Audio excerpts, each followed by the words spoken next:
Bismillahirrahmanirrahim. Assalamualaikum warahmatullahi wabarakatuh. Alhamdulillahilladzi hadana li hada wa ma kunna linahtadiya laula an hadanallah. Asyhadu an la ilaha illallah wahdahu la syarika lah wa asyhadu anna Muhammadan abduhu wa rasuluh. Allahumma shalli wa sallim wa barik ala Muhammadin wa ala alihi wa ashabihi wa man tabi'ahum bi ihsanin ila yaumiddin. Kaum muslimin rahimakumullah, setelah memanjatkan syukur kehadirat Allah Subhanahu wa taala, kemudian menyampaikan sholawat dan salam kepada junjungan kita Nabiullah Muhammad sallallahu alaihi wasallam, perkenankan saya akan menyampaikan satu hadis. Nikmatnya orang yang dipertemukan dengan Ramadan, kemudian apa yang diberikan untuk mereka yang mau memanfaatkan peluang beribadah di bulan Ramadan itu. Pertama, bahwa orang yang berpuasa di bulan Ramadan, lis-shaimi farhatan, farhatun 'inda iftar wa farhatun 'inda liqa'i rabbih. Bagi orang yang berpuasa itu mendapatkan dua kegembiraan. Apa itu? Pertama, kegembiraan ketika iftar. Mungkin yang hadir ini ada yang dari desa.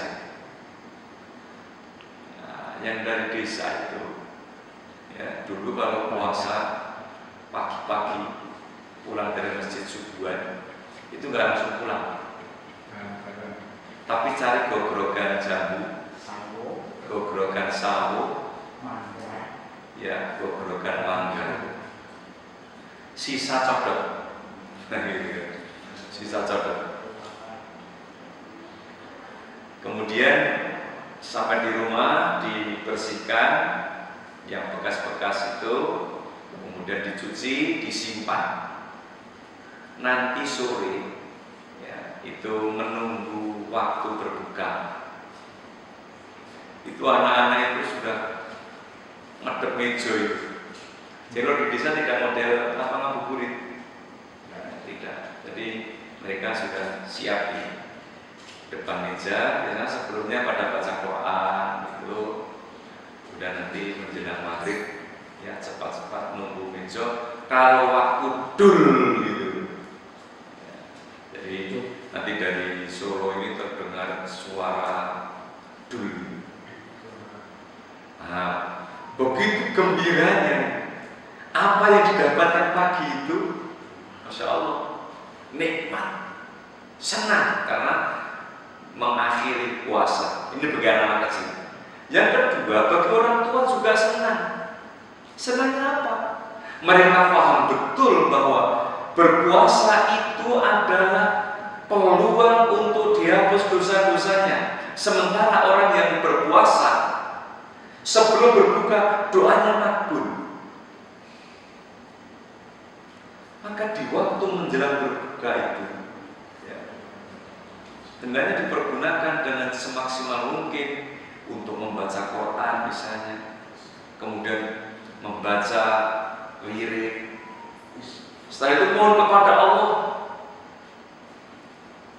supaya puasanya diterima oleh Allah, sholatnya diterima oleh Allah, kemudian hari-harinya senantiasa diberkahi oleh Allah. Pokoknya minta kepada Allah. Maka begitu dia makan, ya,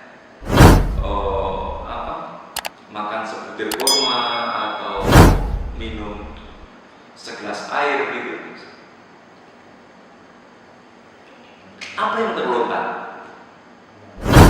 Begitu Bismillahirrahmanirrahim minum atau makan sebutir kurma, ucapan yang terlontar, dhahabat dhama'u wa talatil uruqu wa tabata'atu insyaallah. Itu kebahagiaan. Kenapa? Yang diharapkan adalah pahala yang dijanjikan oleh Allah. Ini. Kemudian yang kedua, kebahagiaan karena besok berjumpa dengan Allah. Orang yang berpuasa itu oleh Allah diberi peluang untuk bisa berjumpa dengan Allah. Wa farhatun 'inda liqa'i rabbih. Logikanya gimana kalau sudah berjumpa dengan Allah? Orang senang karena berjumpa dengan Allah.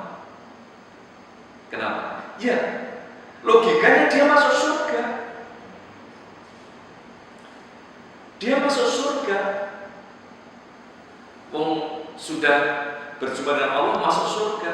Artinya orang yang menegakkan puasa itu senang ketika dia berbuka, senang nanti ketika dia sudah dipanggil oleh Allah SWT akan dimasukkan ke dalam surga.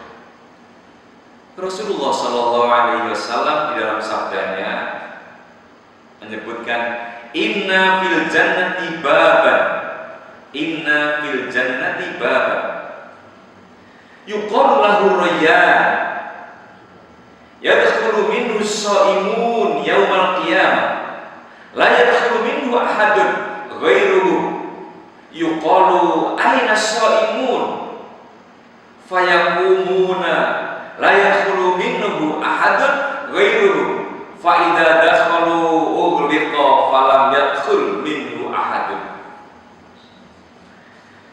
Begitu Rasulullah SAW menginformasikan kepada orang-orang yang berpuasa. Sesungguhnya di surga itu ada pintu yang namanya pintu Royan, pintu Ar-Royan. Ada pintu sedekah, ada pintu jihad, ada pintu puasa. Jadi ada pintu-pintu yang dijanjikan oleh Allah. Dalam satu riwayat disebutkan Abu Bakar Siddiq ketika Rasulullah menjelaskan bagi orang yang berpuasa Rasulullah menjelaskan di surga itu ada 8 pintu. Kemudian 8 pintu itu ada pintu ini, pintu ini, pintu ini. Ya. Kemudian Abu Bakar tanya, saya bisa masuk kan? Bisa, kamu bisa masuk. Mana kau ini? Nah, kita ini akan bicara tentang pintu yang pintu Ar-Rayyan ini. Jadi ada pintu yang dinamakan pintu Ar-Rayyan yang akan dimasuki oleh orang-orang yang berpuasa pada kiamat nanti. Yang akan dimasuki oleh orang-orang yang berpuasa. Dan tidak ada yang memasuki melainkan orang-orang yang berpuasa itu. Dikatakan, mana orang-orang berpuasa? Maka mereka berdiri dan tidak ada yang memasukinya seorang pun kecuali mereka. Jadi pintu itu khusus. Nah, orang tidak berpuasa nggak bisa. Orang tidak sholat mau cari pintu karena sholat nggak ada. Mau cari pintu karena puasa nggak ada. Mau pintu karena sholat nggak ada. Pintu jihad nggak ada. Karena tidak pernah dilakukan. Oleh karena kalau kita ini diperintah puasa, Rasul menyatakan man shoma ramadhana imanan wa ihtisaban. Jangan sampai salah. Sebab kalau ada orang itu berpuasa, ya, ibu-ibu ini, jangan gimana puasanya? Alhamdulillah sukses gitu. Terus, dan alhamdulillah sekarang saya sudah berat badan saya sudah turun 5 kilo karena puasa. Berarti puasanya karena niatnya ingin apa? Diet aja, bukan karena Allah. Itu. Maka imanan wa ihtisaban. Lah masalah penjenengan itu kepengin semakin langsing, ya mohon kepada Allah. Tetapi puasanya bukan karena langsing. Ini ibadah itu kalau nggak hati-hati hilang betul itu. Sholat, wah bacanya dibagus-baguskan karena di belakangnya ada calon mertua. Tanpa khusyuk, bukan karena Allah. Sementara Allah perintah kepada kita, ya, bahwa wa ma umiru illa liya'budullaha mukhlishina lahuddin. Jadi kembali, kalau puasanya itu hanya karena Allah semata, maka dia punya hak masuk pintu royal. Orang-orang berpuasa sudah memasuki, maka pintu tutup. Jadi sudah masuk, pintu itu ditutup dan tidak ada lagi seorang pun yang masuk melaluinya. Sudah. Oleh karenanya kaum muslimin rahimakumullah, berbahagia sekali kita ini berpuasa ini. Terus apa? Bau mulut. Ya. Jadi bau mulut saja itu nilainya, masya Allah. Rasulullah Shallallahu Alaihi Wasallam bersabda dari sahabat Abu Hurairah menyatakan, "Walladzi nafsu Muhammadin biyadihi la khulufu famis shaim adyabu 'indallahi yaumal qiyamati min rihil misk." Demi yang jiwa Muhammad ada di tangannya, bau mulut orang yang berpuasa lebih Allah cintai daripada misk, minyak kasturi. Kasturi itu baunya enak, ya. Tetapi Allah lebih senang dengan baunya mulut orang berpuasa. Misik itu minyak wangi surga. Nah, kalau kita ini berpuasa, bisa jadi sekarang ini bau mulut kita tidak begitu enak, tapi orang-orang berpuasa nanti bau mulutnya akan harum. Ya, ini. Kemudian di samping itu, kaum muslimin rahimakumullah, ada barokah puasa, penuh barokah tadi. Ya, bahwa syahrun adimun mubarak. Satu di antaranya Rasulullah menyatakan tentang barokahnya itu adalah di sahur. Maka kalau kita berpuasa, ya, itu jangan kemudian mentang-mentang karena kuat, ya, saya nggak apa-apa. Enggak.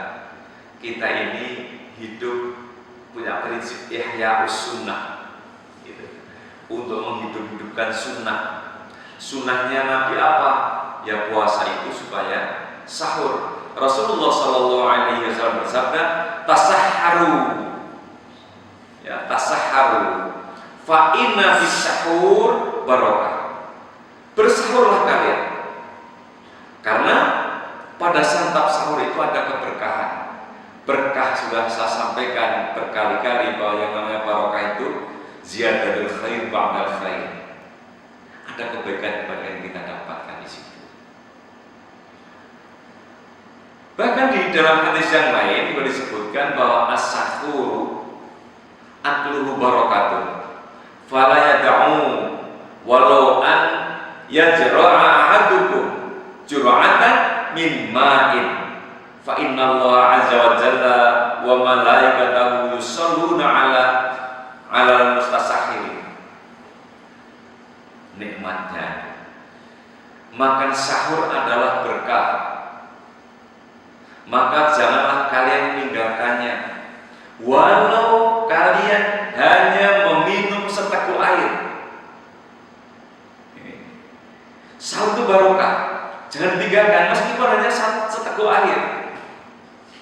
Karena Allah Azza wa Jalla dan para malaikat mendoakan orang-orang yang makan sahur. Coba. Jadi iman-iman ya kalau kita enggak makan sahur itu. Di hadis yang lain Rasulullah menyatakan, "Faslu ma baina siyamina wa siyami ahli kitab aklatus sahur." Perbedaan antara puasa kita dan puasanya ahli kitab itu pada makan sahur.